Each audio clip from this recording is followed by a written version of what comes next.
I'm Jeremy with Poindexter G, and today we're going to talk about some of the stupidest firearms ever made.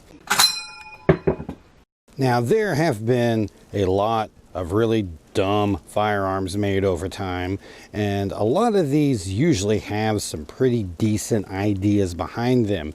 You get some things that weren't necessarily bad ideas, but just weren't implemented particularly well. The Whitney Wolverine and the Colt Z40 being examples of that. But you've also got a lot of other weapons that were just really bad ideas. Let's go down some of these guns and see which of these are the worst. Now, one that we'll start off with here, and we'll let y'all see if this was a bad idea or not. I think history has shown that it probably was, and that was going to be the Colt revolving rifles.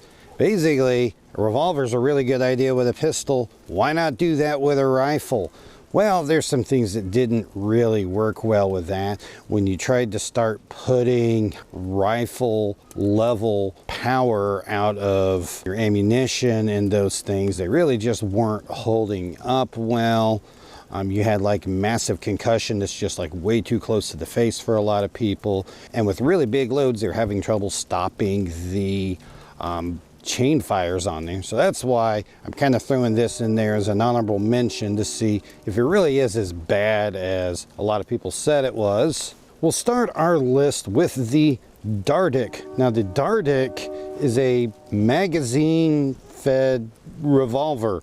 Yeah, that's right, it's a revolver with an internal magazine. It's an internal magazine that you just load from the side, then kind of all drop into the grip and then go up into a revolving thing at the top. Now, that's kind of weird. The other thing that really made this bad was what they did with the rounds, was that they made not rounds, but trounds. Okay, what's a tround? Well, a tround is kind of a triangular round, and they had the idea of making these trounds out of polymer. Well, the problem is the polymer was not really good enough at the time, and they had to be really thick polymer tround cases. Now, the idea with the trounds was that the triangular shaped ones, they could all stack in there and you could get more of them inside that magazine, which was a good idea. But since the trounds were so fat and oversized, you lost all of that extra space that you would have gained. So that's why the Dardick ends up on this list. The next one we'll go over is the Gyrojet. Now, the Gyrojet, another thing that sounds awesome. How about putting a little rocket inside of a pistol or inside of a small rifle? It's just a little rocket fired one. The advantage of that is that you would have a very small recoil on it because it's not going out with all the power. It gains speed as it gets going.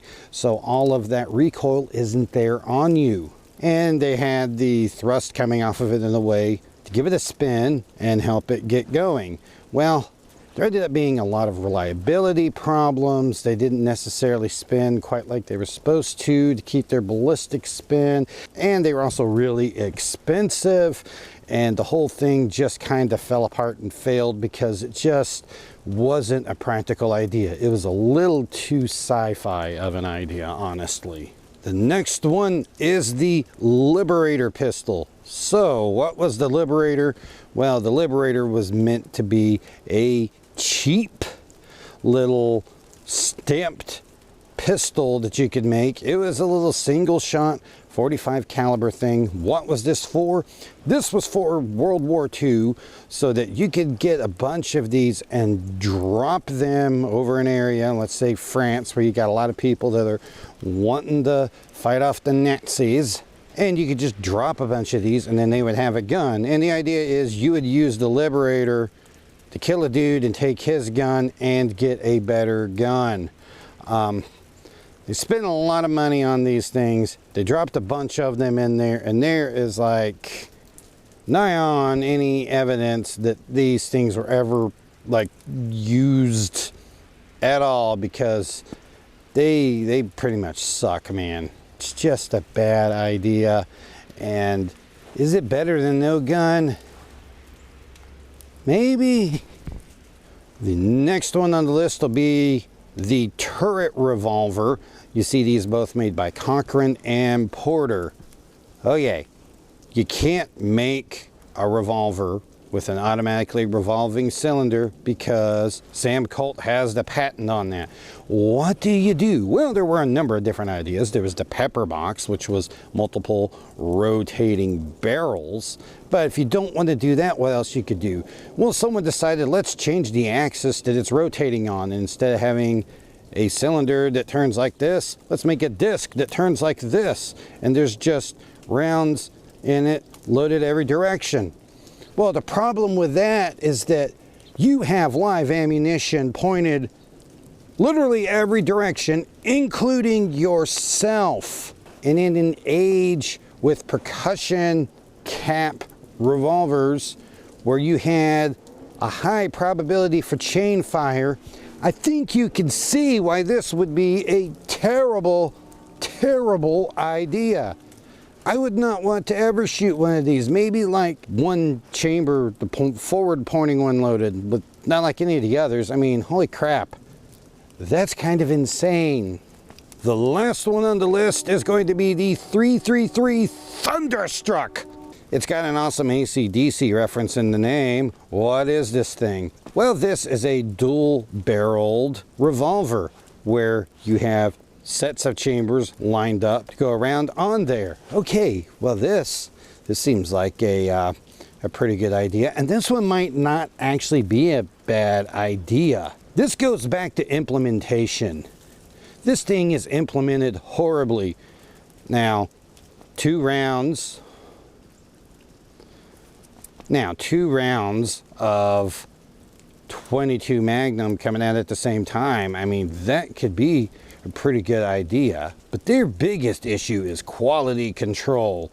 I mean, besides just the mechanics of it working wrong, you can look at a lot of different YouTube channels, all the way from InRange TV to Demolition Ranch, where many different people have taken theirs, and you can't hit a darn thing with it. Their quality control is so poor that the rifling is bad, and that causes the chambers to not spin properly, and it'll just start tumbling.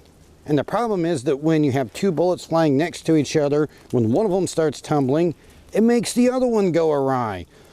So you just can't hit anything with these. They have been just shown many places to just have terrible stuff. I mean, if it's a gun you can't hit anything with, what is the purpose?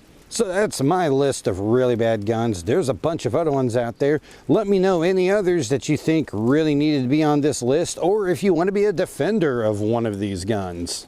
If you found this video useful, be sure to give it a thumbs up and a like. You can go down into the comment section and leave any thoughts you have down there. And if you're interested, you can also subscribe to my channel and click the little bell notification to make sure that you catch all the videos that I post so you don't miss anything. I'm Jeremy with Poindexter G, and we'll see you next time.